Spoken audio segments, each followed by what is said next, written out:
Duit tu nak apa? Duit tu kalau ada saya nak beli phone ke, saya nak beli kamera ke.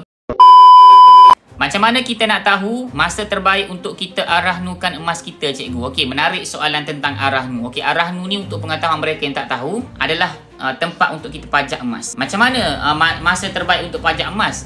Dia masa terbaik tu based on matlamat kita. Saya bagi satu contoh Contohnya Encik Sharifuddin ni ada emas dekat tangan. Lepas tu Encik Sharifuddin cakap, "Ya, aku rasa nak pergi arahnu lah." Lepas tu Encik Sharifuddin tanya saya. Saya pun tanya balik Encik Sharifuddin, "Okey, Encik Sharifuddin nak pergi pajak emas ni untuk apa?" Lepas tu Encik Sharifuddin pun cakap, "Tak ada apa-apa, cikgu. Saya rasa nak pergi try je.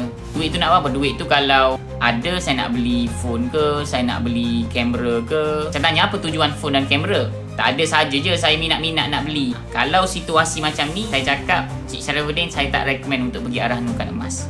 Sebab apa? Sebab tak ada keperluan. Tapi anda cakap, Cik Sharifuddin cakap macam ni, "Okey cikgu, saya ada emas ni. Saya rasa saya nak pergi pajak emas ni lah." Saya pun tanya balik, "Untuk apa pergi pajak?" "Saya ingat saya nak beli iPhone.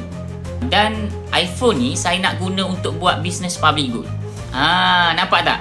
Jadi kalau untuk tujuan bisnes, maka saya boleh allow untuk Cik Sharifuddin pergi pajak emas. Sebab apa? Sebab buat bisnes ni dia menjana pendapatan dan Cik Sharifuddin akan dapat income nanti dan boleh pergi tebus balik emas ni. Sebab antara indikator yang kita kena tengok bila nak pajak emas ni, ada kemampuan untuk bayar balik dan tebus balik. Satu, bila Cik Sharifuddin pajak emas, Cik Sharifuddin akan fikir macam mana aku nak pergi ambil emas tu, dan dalam masa yang sama Cik Sharifuddin dah dapat handphone. Tapi kalau Cik Sharifuddin keluarkan duit daripada tabung haji beli iPhone, duit tu dah belanja hangus lah. Tapi nak backup belanja hangus, pergi pajak emas, boleh pergi beli iPhone. Dan iPhone ni tujuan, ingat bukan untuk suka-suka. Tujuan dia untuk buat bisnes. Jadi kesimpulannya dekat sini, masa terbaik adalah masa yang kena dengan matlamat keuangan. Contohnya antara sebab lain lah. Contohnya orang yang buat bisnes, mereka nak ambil stok, duit tak ada emas. Pergi pajak emas, dapat duit, ambil stok, buat bisnes. Bisnes run macam biasa, dapat duit, pergi tebus balik emas. Emas ada, bisnes run macam biasa. Itu antara analogi yang